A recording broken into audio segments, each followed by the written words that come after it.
Volvo sempre foi sinônimo de tecnologia, desempenho, sofisticação, segurança, qualidade, mas, salvas raras exceções, não de visual arrebatador.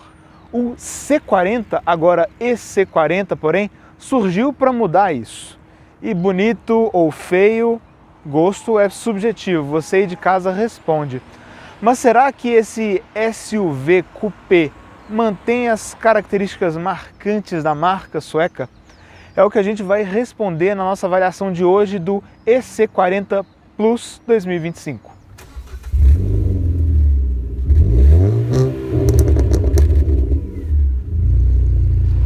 E se você for comprar um carro usado seminovo, não deixe de usar o serviço de consulta veicular Dá Olho no Carro. E com o cupom de desconto do DriveOn você ainda garante 15% de desconto em todas as consultas. Link na descrição do vídeo. O C40 foi lançado aqui no Brasil em 2022, justamente para ser uma opção de SUV coupé ao XC40. O que é interessante comentar? Tá na cara que ele é um derivado direto do XC40, mas esse aqui nasceu como um carro 100% elétrico. Mas agora em 2025 a Volvo mexeu um pouco na nomenclatura da linha para ter uma padronização entre motores elétricos e híbridos. Então o que era o C40 virou EC40 e o que era o XC40 virou EX40. Mas essa pegada de um ser o SUV coupé do outro não mudou, é a mesma coisa. O que mudou, porém, são as opções de motorização. Agora você pode levar para casa um carro que tem um ou dois motores, isso é uma novidade. Então você tem essa versão Plus, que é de entrada, custando um pouquinho menos de R$335 mil, apenas um motor. E você tem também a opção de levar para casa a versão Ultra, que custa R$50 mil a mais, com dois motores, um patamar de desempenho diferenciado, autonomia estendida e alguns equipamentos de diferença, como por exemplo, câmera 360, rodas aro 20 e a pintura de 2 tons. A cara, como eu disse, não engana, então aqui a gente tem um carro que é derivado direto do XC40 e logo usa a mesma plataforma que ele, a Compact Modular Architecture, CMA, que também é utilizada por outros carros da Volvo, por outros carros do grupo, então pela Geely, pela Lynk & Co e também pela Polestar. Lembrando, o XC40 foi lançado em 2017, então aqui a gente já começa a ver alguns sinais da idade. Lá dentro vocês vão ver alguns, mas já adianta alguns pontos. Você tem um túnel central alto, porque o XC40 de 2017 nasceu um carro a combustão, inclusive com opção de tração integral. E você também tem um assoalho alto por conta das baterias. Outro sinal desse projeto híbrido, vamos dizer assim, são suas medidas, porque a gente tem um carro que ele é razoavelmente comprido, com 4,44 m, mas com entre-eixos razoavelmente curto, de apenas 2,70 m, a mesma medida de um Dolphin, por exemplo.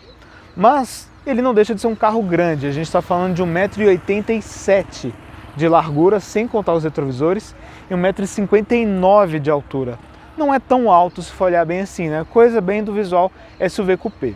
De vão livre a gente está falando de 17 centímetros e é um carro que pesa 2.045 kg, com carga útil de 425 kg. Acho que é um dado importante aqui, por conta daqueles que compram para blindar. A gente também tem uma medida bem interessante aqui nos pneus, porque na dianteira são pneus 235/50 aro 19, obviamente o mesmo modelo de pneu nas quatro, então a gente está falando de Continental Eco Contact 6. Só que na traseira a gente tem pneus 255/45 aro 19. E por que isso? Essa versão de um motor e tração traseira. Então você tem pneus mais largos aqui, justamente para melhorar a tração. Isso tudo, suspensão McPherson na dianteira, multilink na traseira, freios a disco nas quatro rodas bem generosos, discos ventilados, para segurar uma baita usina de força que, bem, não fica aqui, né? Motor é traseiro aqui debaixo do frunk. Nós temos inversor, algumas coisas do conjunto elétrico, mas a Volvo aproveitou aqui para disponibilizar esse espaço. Aqui, inclusive, fica bem clara a questão da limitação da plataforma, né? Olha o baita capô que a gente tem aqui, olha o tamanho desse frunk, ele é bem reduzido, olha o tamanho do espaço que a gente tem aqui de modo geral, enfim. a gente vai enxergando, à medida que você conhece o carro, algumas limitações dessa plataforma. Aqui uma plaquinha, tá vendo, de MDF, me parece, fabricado na Polônia, um abraço aos colegas poloneses, e aqui de baixo um kit de reparo. Lembrando, esse carro tem pneus run flat, ele não tem step, então por isso, né, você tem o kitzinho aqui, obrigatório por lei. Aqui esse frunk não vai te quebrar muito galho, ele vai, bem, servir para guardar alguma coisinha menorzinha. E amortecedores a gás aqui na tampa também. E com 238 cavalos de potência e 42,8 kgfm de torque, o desempenho aqui do EC40 é bem correto. A gente está falando de um carro que chega ao 100 na faixa dos 7,4, 7,5 segundos, com a máxima de 180 km por hora. Ou seja, você tem uma aceleração de A3 2.0 2025 e você tem uma velocidade máxima de Gol 2.0 94. Isso é um problema? Não. Por quê? Essa velocidade de 180 por hora, essa máxima é padronizada para a linha Volvo. E a gente tem um carro aqui que obviamente vai mais do que sobrar para uso em cidade, em estrada, cheio, vazio ou blindado. Então desempenho aqui não é uma questão. Se esse carro tivesse qualquer pretensão esportiva, até poderia ser, mas como vocês vão ver daqui a pouquinho na nossa volta, ele é todo voltado para a suavidade, não é carro de track day e nem de pista. E claro, se você quer mais desempenho, você pode levar a Ultra para casa, que vai chegar no 100 na faixa aí dos 5 segundos. Mas você tem uma contrapartida, porém, quando você olha para a bateria. Por quê? Aqui você tem uma bateria de 70 kWh de capacidade. Então, pelo padrão em metro, você tem 385 km de autonomia. Mas em uso real, aqui nos nossos testes e em outros que a gente viu, é fácil passar dos 400 km com uma carga. O que é interessante, você tem carregador AC e DC. O AC tem velocidade máxima de 11 kW e o DC de 150. E vale, claro, ressaltar também que a Volvo tem uma rede de eletropostos bem generosa. Então você que é proprietário de Volvo pode usar essa rede de graça. Outros carros precisam pagar. Então é uma rede que sempre tem carregadores AC, sempre tem carregadores DC. Enfim, acho que é um ponto positivo para se considerar caso você queira comprar um carro elétrico e caso esteja considerando um Volvo. Outra coisa que é interessante observar também é que as versões anteriores desse carro tinham uma bateria de capacidade muito parecida, mas uma autonomia muito menor, ou seja, a Volvo fez um belo trabalho aqui de otimização de energia para ter um alcance que é bem razoável, mesmo com esse projeto mais antigo. Não está entre os 10 melhores carros de autonomia aqui no mercado brasileiro, mas pela idade do projeto e preço, acho que é um ponto bem interessante a se destacar. E com tanta semelhança com o EX40, vale ressaltar mais uma vez esse visual coupé, que bonito ou feio, como eu disse no começo do vídeo, fica a seu critério. Mas é um trabalho bem interessante de diferenciação baseado em um carro que já existia. Então olha, você tem esse defletor, você tem esse aerofólio, essa caída rápida do vidro, com essas lanternas na traseira que, olhando especificamente aqui, lembram o Focus, mas tem esse prolongamento nas laterais que vai pela lataria. Enfim, eu acho que é um visual bem interessante e que ainda pode ficar um pouquinho mais provocativo, talvez, na versão Ultra, que vai acrescentar as rodas aro 20 e também o teto pintado em preto. Lembrando que aqui a gente tem um teto de vidro panorâmico, já nessa versão de entrada, mas a gente não tem a pintura de 2 tons. Mas é claro também que esse tipo de carroceria traz limitações. Além da visibilidade que eu comentei, você tem outra relacionada aqui ao espaço no porta-malas, que, como vocês podem ver, tem abertura elétrica pelo comando no pé ou também botão aqui na porta, tanto para abrir, quanto para fechar, quanto para travar.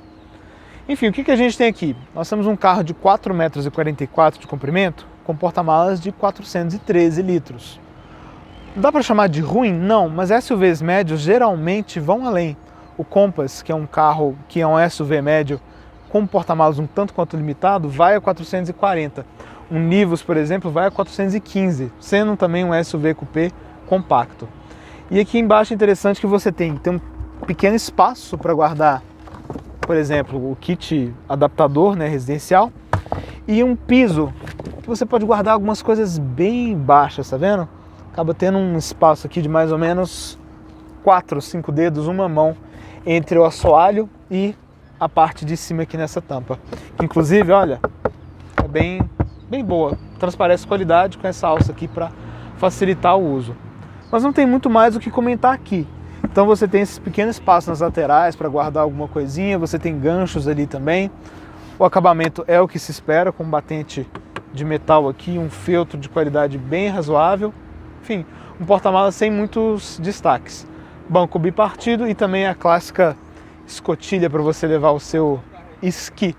E você pode fechar ou travar também a tampa aqui pelo comando. Aqui eu vou só fechar.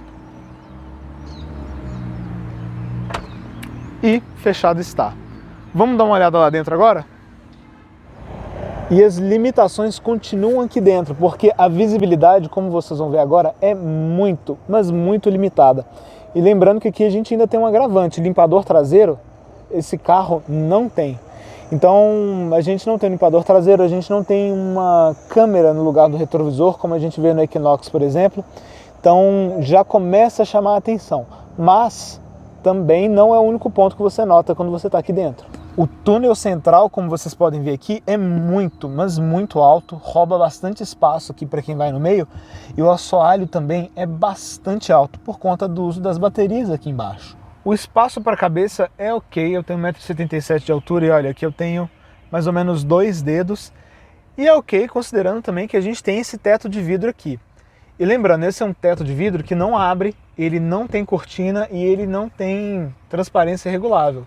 O vidro é um pouco opaco, mas é só isso. É um pouco estranho que nem a cortina exista. Enfim, de largura é um carro também bem ok, apesar dele ser grande por fora, por dentro aqui o ideal são 2 pessoas, até porque aqui no meio a gente tem um apoio de braço e claro, o túnel central alto.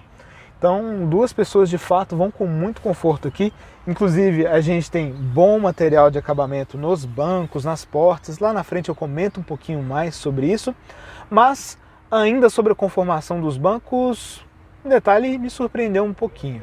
O encosto é um tanto quanto ereto, e eu gosto dessa posição de ficar mais em pé, mesmo como passageiro, então reparem, olha, eu estou razoavelmente ereto aqui. E por que ele não é mais deitado como um carro talvez um pouco mais tradicional? Por conta da curva do teto. Se ele fosse mais deitado, com certeza a cabeça do passageiro aqui atrás ficaria justamente onde a queda é mais acentuada. Eu não acho que isso é um ponto negativo, tá? Acho que mesmo assim são bancos bons no encosto, ainda que com essa limitação do assoalho alto, o apoio para as coxas acabe deixando um pouquinho a desejar. Ainda assim, acho que é um carro muito cômodo para fazer viagens. Então você tem saídas de ar traseiras e você também tem 2 tomadas USB do tipo C. Então, 2 pessoas vão muito bem acomodadas aqui numa viagem longa sem maiores problemas. O vidro traseiro, apesar da gente ter um quebra-vento falso aqui, ele não desce por inteiro. E a porta também não abre tanto assim, tá vendo? Poderia abrir um pouquinho mais. Mas o que é interessante, aqui na lateral do banco, você tem 2 pequenos porta-objetos, talvez aqui você consiga colocar uma latinha talvez, aqui uma outra coisinha menor. E o padrão de acabamento das portas é bem interessante, tanto na traseira, com plástico suave ao toque aqui em cima, mas com apliques bem ok de plástico duro e esse generoso feltro aqui, quanto na dianteira, onde a gente vê um padrão muito parecido, mas com uma solução muito criativa nessa faixa aqui do puxador. Por quê? Aqui você está vendo agora tudo preto, mas aqui a gente tem alguns padrões geométricos que remetem às montanhas lá da Europa. E de noite isso aqui fica branco por conta da iluminação em LED. Você consegue inclusive regular a intensidade dessa iluminação. Então é um efeito que você tem tanto nas portas quanto no painel, que eu acho bem bonito, de bastante bom gosto. E o padrão de acabamento se repete. Então você tem esse plástico suave aqui em cima, você tem o plástico duro que muita gente rejeita, mas eu acho que aqui está numa aplicação totalmente correta, e um generoso porta-revistas, porta-mapas, como se chamava antigamente, totalmente revestido em feltro, inclusive aqui em cima onde você tem contato ainda com o braço. Então um detalhe realmente bastante interessante, e o que é legal comentar aqui também, aproveitando o comando dos vidros, é que você tem o comando para bloquear o vidro traseiro por conta de crianças e também para acionar a trava das portas. Então você não precisa colocar a chave lá, mexer alguma chavinha, não. Apertou o botão aqui, travou ou destravou as portas traseiras para que nenhuma criança fuja do carro. E em tempos onde se vê tanta coisa estranha no mundo automotivo, mesmo em marcas de alto padrão como BMW e Mercedes, com interiores genéricos como dos carros chineses, como interiores, se me permitem a opinião, barangos dos carros da Mercedes e da BMW, é muito agradável, até reconfortante encontrar esse padrão visual e de acabamento aqui do Volvo.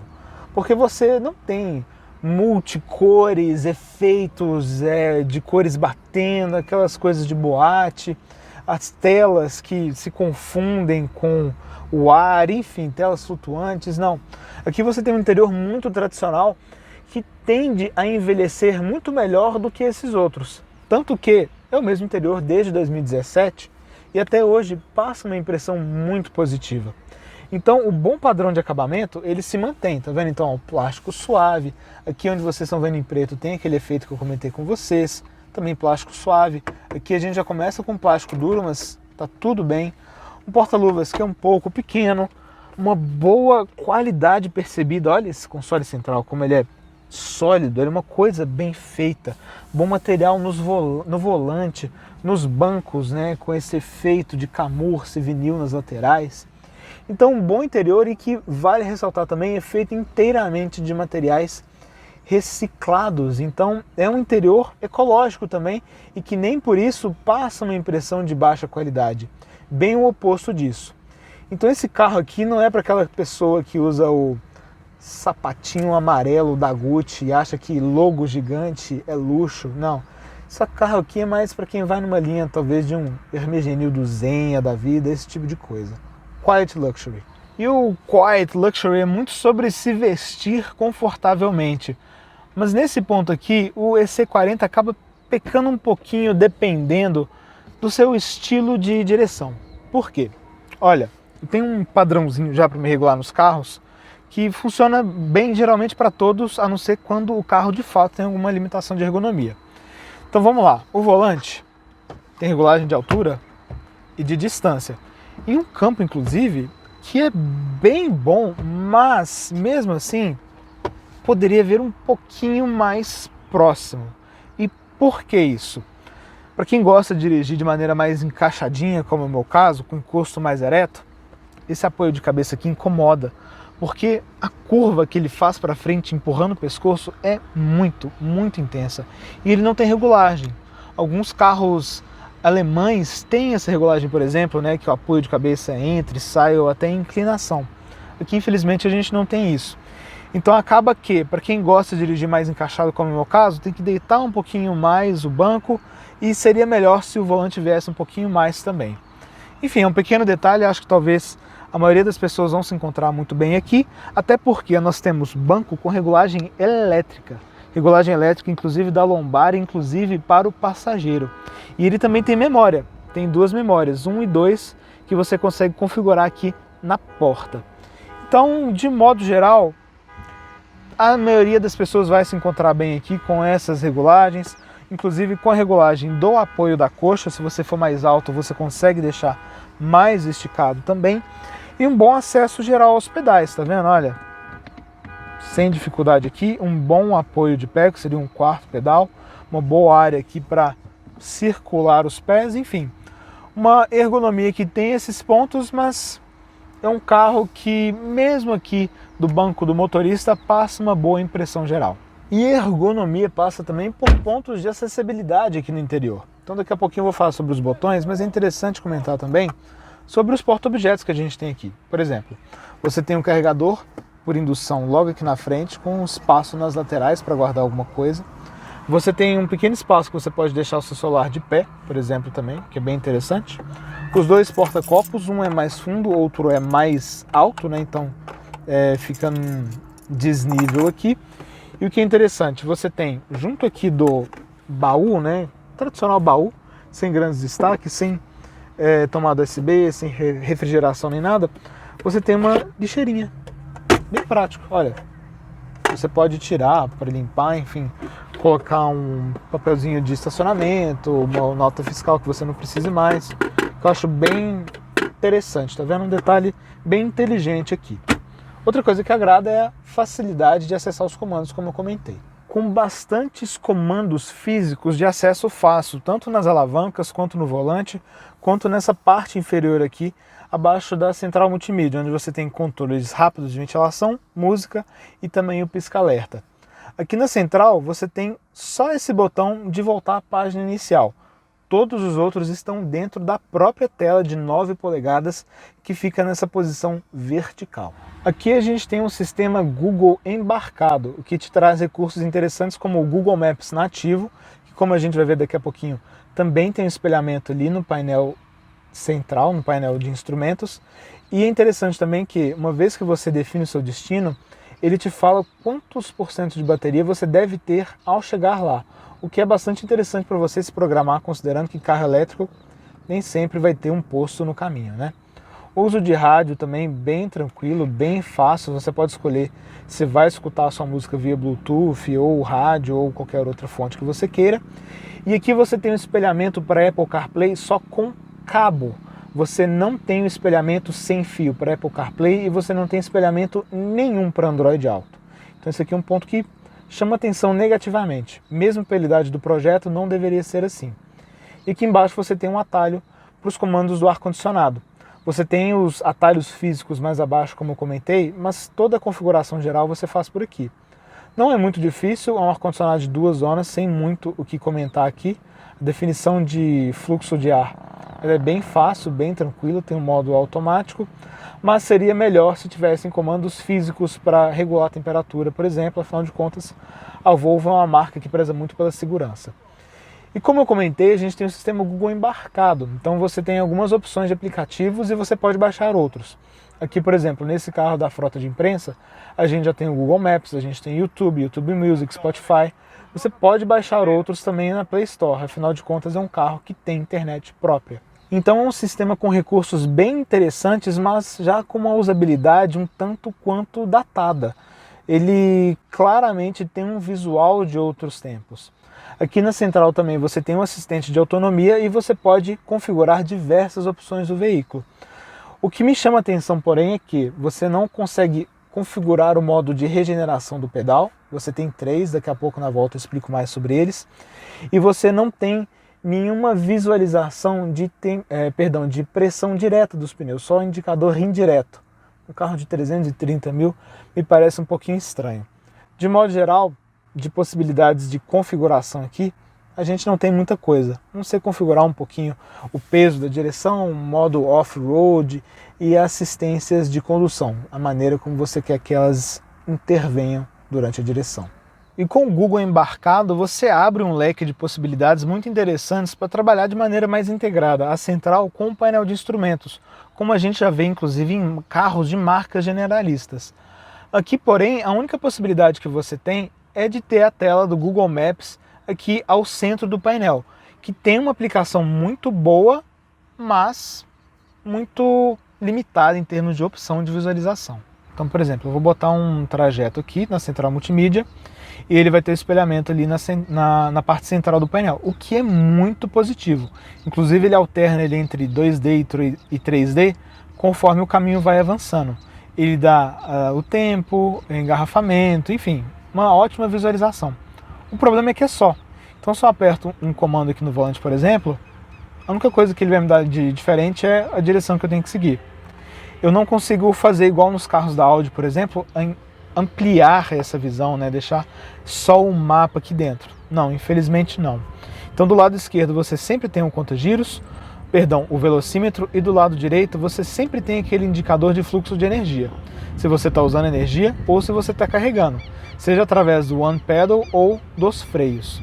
E aqui mais embaixo, quantos quilômetros você rodou desde redefinir o odômetro, o consumo, então quilowatt-hora a cada 100 km, nível de bateria e quanto de autonomia você ainda tem. Se você apertar o botão central no volante, você vai para essa visão de computador de bordo, que tem um tempo de viagem manual e um tempo de viagem automático. Você consegue redefinir apenas o manual. eu acho que seria mais interessante redefinir o automático talvez. Então é um bom painel, mas com limitações do tempo também. Ele peca um pouquinho em recursos, mas é prático de usar, o que no final das contas é muito importante, o mais importante de tudo até, e faz sentido quando você pensa que a Volvo tem essa pegada de evitar distrações. Então, mostra os sinais da idade, mas nesse conceito de minimalismo acho que está tudo bem. Mas vamos dar nossa volta então e vamos começar inclusive com o principal atributo dinâmico dele, que é justamente a sua aceleração.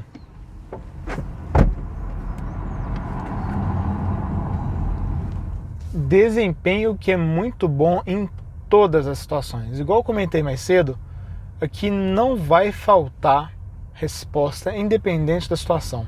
Então muita gente compra carro desse nível já, né, considerando que vai ter um fator blindagem aí. Então aqui, mesmo com essa capacidade de carga relativamente baixa, né, que eu comentei com vocês mais cedo, de fato não se tem um ponto de atenção. Falando um pouquinho mais aqui sobre condução, ele tem 3 modos aqui do One Pedal, que eu acho que é bem interessante a gente comentar. Então vamos lá, estou aqui definindo pela central multimídia, e ele tem o automático, ele tem o ligado e ele tem o desligado. Eu acho muito legal do desligado, na hora que a gente bicar ali na descida, vocês vão conseguir ver como que o carro ele realmente roda só com o atrito dos pneus e das pastilhas de freio, igual está acontecendo aqui agora. Que eu acho que é muito interessante para quem não gosta daquela coisa do One Pedal. Claro, você pode ligar ele, igual eu fiz agora, e o carro parou. E você pode também usar o modo automático. O que é interessante do modo automático? Aqui, olha, eu tirei o pé e o carro está rolando. Ou seja, ele identifica pela câmera aqui do assistente à condução que o trânsito à minha frente está vazio e por isso o carro pode rolar sozinho. Vou me aproximar de um carro aqui na frente, vamos ver o que ele vai fazer. Ele demorou um pouquinho para reagir, eu entrei no freio também, acabou que foi resposta dobrada. O que é exatamente um ponto um pouco negativo desse One Pedal no modo automático. Então aquela sensação de que o carro está se aproximando demais, você freia e de repente ele entra também, pode gerar algum desconforto ou instabilidade, né, nessa frenagem. Instabilidade eu digo de progressividade. E claro, a gente está falando de um carro elétrico, então a progressividade aqui ela é bem correta, que vai pegar muito bem, eu acho, diminuiu e eu voltei a acelerar. É bem correta porque você não tem aquele efeito de delay de motor turbinado, regras de emissão, não.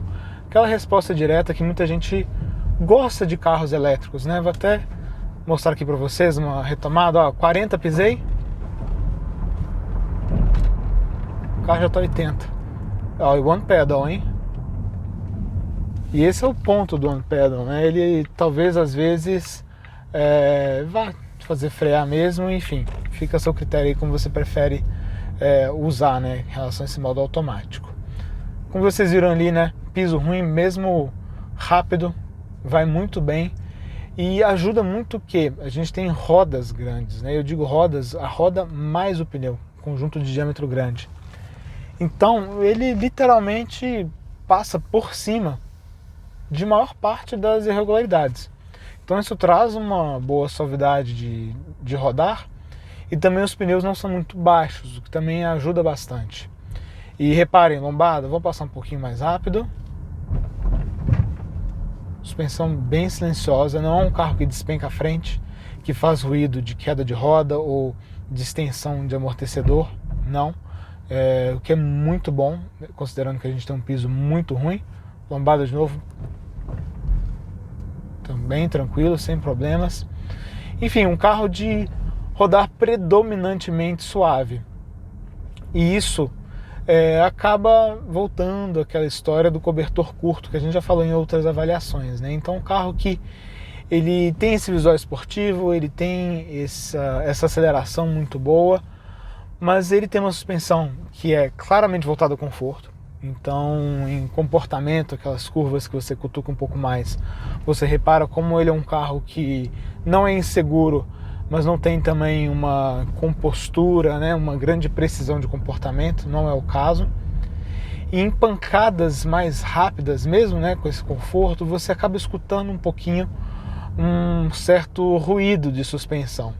Então vou até passar por aqui que o piso é mais castigado e a gente consegue abusar um pouquinho mais.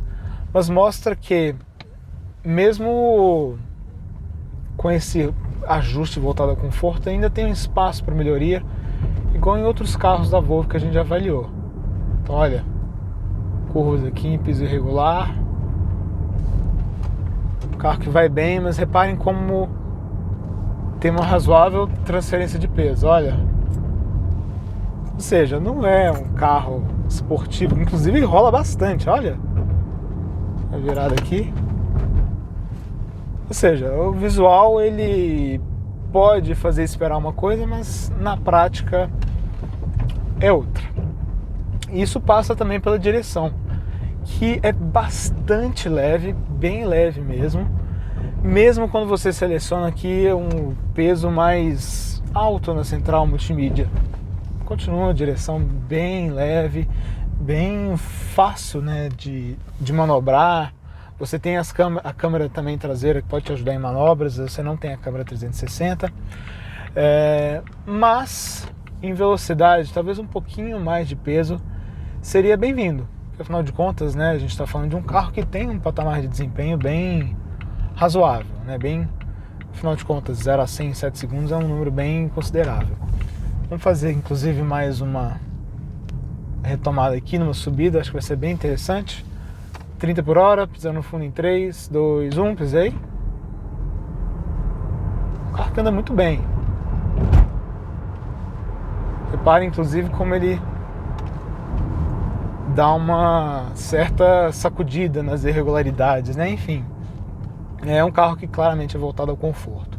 E a direção, como eu disse, leve, e o efeito de centragem dela também não é dos mais significativos. Então é aquela direção que, dependendo ali da inclinação do piso, você vira e ela continua um pouquinho, enfim. Todo um acerto de fato voltado ao conforto. De isolamento, um carro bastante agradável, mais uma vez contribuindo com essa pegada de veículo bem suave. Feita exceção essa questão de uma certa rumorosidade da suspensão em pisos mais castigados, né, naquelas pancadas rápidas. E de segurança também um pacote absolutamente dentro do que se espera para um Volvo. Então a gente está falando de 7 airbags, a gente está falando do piloto automático adaptativo, do AEB, ele tem um sistema de centralização e de manutenção de faixa, assistente de saída de vaga. Nós temos sensor de ponto cego nos dois retrovisores, inclusive aqui o do lado do motorista ele é biconvexo. Então é um bom pacote de segurança, jus à fama da marca. E isso tudo, igual eu comentei enquanto estava apresentando a bateria do carro, com um bom padrão de autonomia também. Não fica entre os 10 carros elétricos de maior autonomia do mercado brasileiro, só que considerando a idade do projeto, você na prática conseguir passar dos 400 km de alcance com uma carga, me parece um número muito bom. Inclusive é o que a gente vem fazendo aqui no nosso teste, né? Entre muitas aceleradas, enfim, condições que exigem mais do carro, a autonomia projetada aqui nesse momento está na faixa dos 380 km, né? Considerando o que ele ainda tem, mais o que a gente rodou. Então, número que bate com o Inmetro e que dá ainda para ser um pouquinho melhor se você for cuidadoso durante o seu uso. Vamos então aos pontos positivos e negativos aqui do EC40 Plus, e o primeiro que mais chamou a nossa atenção aqui é a sua coesão. Acho que é a primeira vez, inclusive, que a gente dá coesão como um ponto positivo de um carro. E por que isso? É um carro que ele segue todas as diretrizes clássicas da Volvo. Qualidade, desempenho, sofisticação, tá tudo aqui. E ainda com esse visual SUV coupé, ou seja, se a promessa era de entregar um visual mais arrojado, mantendo o que a Volvo faz de melhor, perfeito. Por isso, um carro coeso. E o segundo ponto positivo é o seu custo-benefício. Pode parecer um pouquinho peculiar, né, falar em custo-benefício para um carro premium de mais de 300 mil reais. Mas daqui a pouquinho, quando eu explicar um pouquinho sobre os concorrentes dele, vocês vão entender exatamente o que eu estou falando. Vamos, porém, agora para os negativos, porque com um projeto que já tem quase 10 anos, lembrando, esse carro nasceu como XC40 lá em 2017, algumas coisas já começam a chamar um pouco mais a atenção negativamente. E a primeira delas é a conectividade. Aqui a gente tem o sistema Google embarcado, o que é muito positivo, mas já em uma interface antiga. É um carro que ele não oferece espelhamento sem fio, nem para Android Auto e nem para Apple CarPlay. Ele não oferece espelhamento para Android Auto de maneira absolutamente nenhuma. A central aqui, inclusive, nessa semana de teste, por 2 vezes, ela apresentou ali intermitências em seu funcionamento. Então, conectividade aqui é um ponto que deve ser melhorado. Segundo ponto negativo é seu espaço. Aqui a gente passa muito por limitações de uma carroceria SUV Coupé. Então você tem um porta-malas menor do que se espera e um espaço na segunda fileira também abaixo do que se espera. E o terceiro ponto negativo, também passando bastante por essa questão de um SUV Coupé, é a sua visibilidade, que é bastante limitada por um vidro curto de caída rápida, e aqui a gente não tem um sistema de câmeras 360 como na versão topo de linha. E também não temos um sistema de câmera no lugar do retrovisor, assim como a gente já vê inclusive em carros mais baratos de marcas generalistas. Ou seja, algumas características que já mostram a idade desse projeto, por melhor que ele seja. Hoje, 24 de agosto de 2025, esse carro aqui está sendo vendido a R$ 334.950. Como eu comentei lá no começo do vídeo, se você quer um EC40 mais equipado e mais potente, bota mais R$50 mil aí e vai de versão Ultra para casa. E R$50 mil, inclusive, é a diferença aproximadamente aí quando você olha para outros carros elétricos, outros SUVs elétricos das marcas Premium. Então você tem a BMW iX1 e a Mercedes EQA 250, que vão ter essa diferença de preço aí dependendo da versão que você escolha, mas com projetos mais modernos sim, melhor conectividade sim, mas não são SUVs coupés, tem menor autonomia, menor bateria e pior desempenho. Ou seja, o Volvo aqui parece estar bem posicionado diante delas. Mas vamos supor que você esteja só procurando um SUV eletrificado, não necessariamente um elétrico. Você tem o H6 GT da GWM, na faixa dos R$325 mil. O principal concorrente desse carro surgiu de maneira inesperada nessa semana, na realidade. Esse carro é o Chevrolet Equinox EV. Por quê? A Chevrolet reduziu seu preço em R$90 mil. Ele agora é um carro que custa R$350 mil. E pode não ser um veículo de marca premium, mas ele é maior do que esse Volvo, 40 centímetros a mais. Ele tem bateria muito maior, ele tem um desempenho com 0 a 100 ali na faixa dos 5 segundos. Ele tem muita tecnologia embarcada, um carro muito mais moderno, que nasceu de uma plataforma 100% dedicada a veículos elétricos, ou seja, um concorrente bem inesperado, mas que mostra inclusive como esse custo-benefício aqui do EC40 está bem agressivo, porque ele acaba se distanciando de veículos premium e nivelando mais a um Chevrolet, por melhor que ele seja, ainda um Chevrolet. Mas se você quer ficar dentro da Volvo, vou dar talvez 2 dicas aqui. Se você não faz questão desse visual coupé, economiza R$5 mil e vai de EX40, que vai oferecer o mesmo pacote, o mesmo conjunto mecânico, com uma pequena diferença em autonomia para pior, mas por R$5 mil me parece uma economia bem razoável. Mas vamos supor que você queira desempenho, você pode esperar um pouquinho pelo EC30 Cross Country, um carro menor, um pouquinho mais simples, mas que vai ter um patamar de desempenho muito bom. Enfim, um carro que mostra sim sinais da idade, mas ainda um projeto bem interessante, bem competente. Pode não fazer o coração bater forte? Não, talvez só pelo visual. Mas um carro muito cumpridor e, igual a gente falou lá no começo dos nossos pontos positivos, coeso. E assim a gente encerra a nossa avaliação aqui do EC40 Plus 2025. Deixem suas dúvidas, seus comentários, sua curtida, se inscrevam, é muito importante aqui pra gente. E a gente se vê no próximo sábado ao meio-dia aqui no Drive-On ou no Carros pelo Mundo, quinzenalmente, com vídeos aí do Lucas e do Hudson apresentando carros de diversos países aqui para vocês. Um abraço e até lá! E aí, gostou do vídeo? Então não deixe de se inscrever no canal clicando no ícone preto e também não deixe de conhecer o nosso canal de vídeos internacionais clicando no ícone branco.